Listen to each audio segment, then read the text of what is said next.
We welcome the decision by the Court of Appeal to uphold a High Court ruling in our favour, basically deciding that the right to publish a paper is essentially a constitutional right and not as privileged as provided by the government.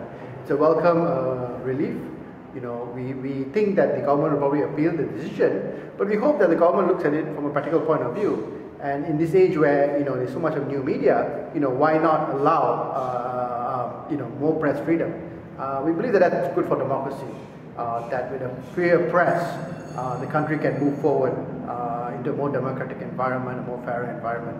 So we really welcome the Court of Appeal decision, and we look forward to further steps.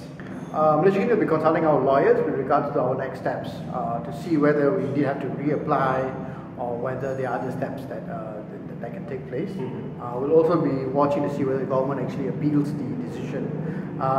This decision is not just limited to in terms of Malaysiakini and its future in publishing.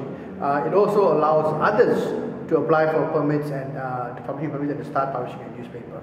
So this is a very interesting decision, not just for Malaysiakini, but for the whole country and for the press in general. The judge, the High Court judge and now the Court of Appeal has reinforced this position that the freedom of expression is just not limited to speaking up, but also to the freedom of press.